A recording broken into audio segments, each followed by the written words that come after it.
Hi everyone!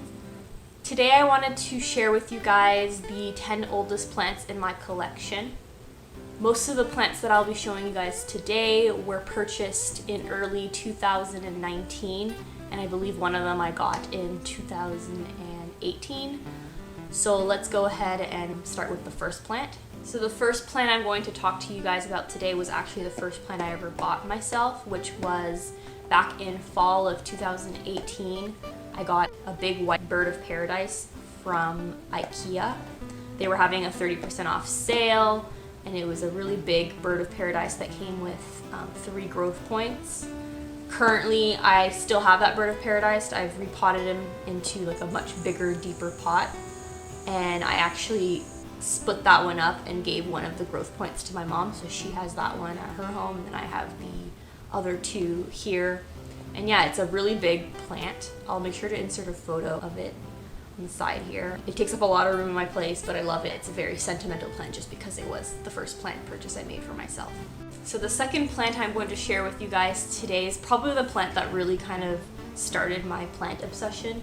So this is one of 2 pots of this plant that I have, and that would be my Monstera deliciosa, a classic houseplant. I think everyone should have one of these. So I got 3 separate cuttings.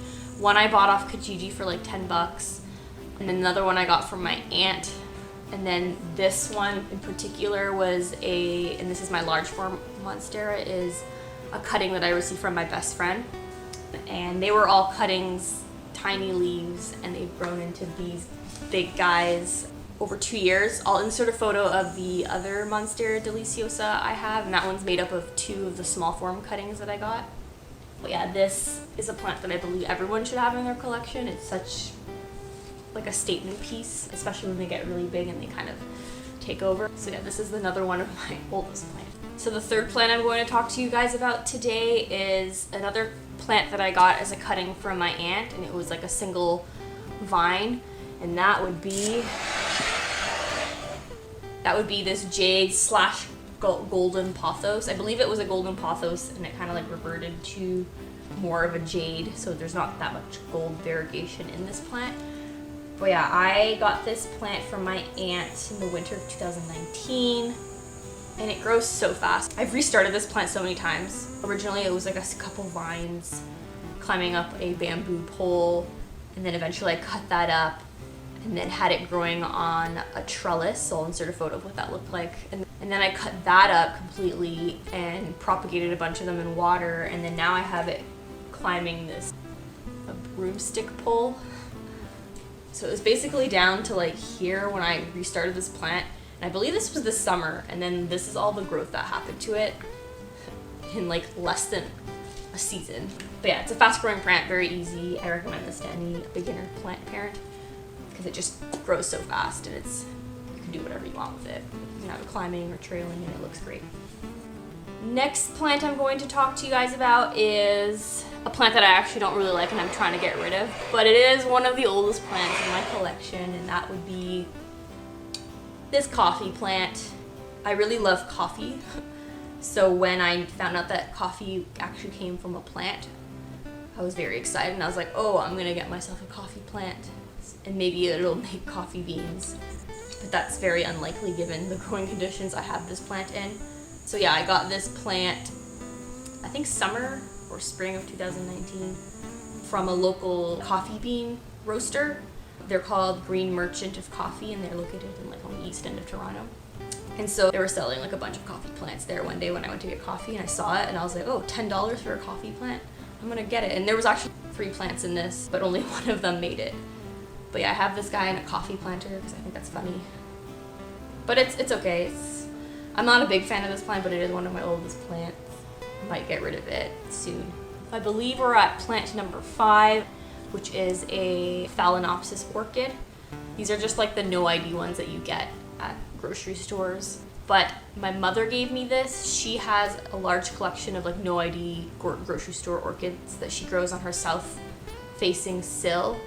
And for as long as I remember, she's always given me an orchid with a bloom to take care of, and then once the blooms would fall, then I would give her back the plant, and she would either get it to rebloom and give it back, or just give me another orchid that was in bloom. But now that I know how to rebloom an orchid, I just kept this one. And I've had this one for over 2 years, but yeah, I'm a big fan of this one. It's very pretty. I believe everyone should have one of these just because they're really easy to care for, and the blooms are very rewarding once you're able to grow some yourself. So the next one I'm going to talk to you guys about is a plant that I think like every beginner plant parent wants, and that would be a Fiddle Leaf Fig. So I got this one in early 2019 as well. And like back then, if you wanted a really big Fiddle Leaf Fig, you had to like drop a lot of money to get one, and I wasn't down for that. So I just found like a tiny one from Sheridan Nurseries and was like, I'm gonna grow it to a tree. And it's done pretty well. Like I've had taken a lot of photos of this one as it was growing, especially earlier in my plant parenthood, so I'll make sure to insert those photos. But all the baby leaves that it came with are gone. And these are all the ones that grew in my care. So I think it's on its way to becoming a tree. Right now it's kind of like a bush. Yeah, it's cute. It's fine. I'm not a fan of Fiddle Leaf Figs anymore, but because I've had this one for so long and I've basically like grown this to what it is today, it's kind of a hard plant to let go. Okay, so next is another plant that I bought from Sheridan Nurseries, because back then the only plant nursery I knew about in the area was Sheridan Nurseries. But it is Neon Pothos. So I'll insert a photo of what it looked like when I first got it, but this is one of the plants that I propagated myself, like repotted it back at the top, and now it looks like a little bit of a mess, but it is incredible to see how much this guy has grown in 2 years. But it's another classic plant that I think any plant parent should have. Just as easy as the golden pothos, but if you like the more neon coloring to it, I recommend this one.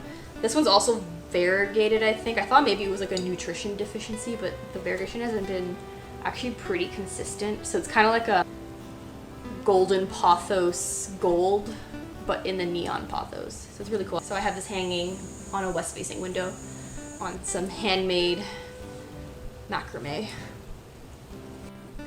So we're at the third to last plant that I'm going to talk to you guys about today, and that would be my Ficus Taneki. I got this one from Vandermeer Nursery, again, early 2019. And honestly, I like happened upon Vandermeer Nursery one day when I was in the area and went in and bought like 5 plants. And I think I still own 2 of them. But yeah, this is my Ficus Taneki. It's crazy how big it is. Like I have 1 million growth points and I have 1 million babies at the bottom, and the leaves are really big at the top. But yes, one of the classic favorite plants that I have in my collection for sure. And then the second to last is also another plant that I got at Vandermeer Nursery at the same time as the Ficus Taneki, and I don't want to move it because it's a really big plant now, but that would be my Skindapsis Pictus Exotica. So I got that plant in I believe it was an 8-inch container, so it was quite big and established when I bought the plant, and it had maybe like 5 to 10 growth points, and it's grown into this like amazing trailing plant, and it's crazy like how long it is. Right now I have it sitting on my kitchen cabinet about 6 feet away from a south-facing window, and it loves it, and it just keeps growing and trailing. It's taller than I am, the trail, but I have it currently basically returned a lot of the vines back up because it's too long, but definitely one of the most favorite plants in my collection for sure. And then last but not least, the 10th oldest plant in my collection would have to be my Pelia.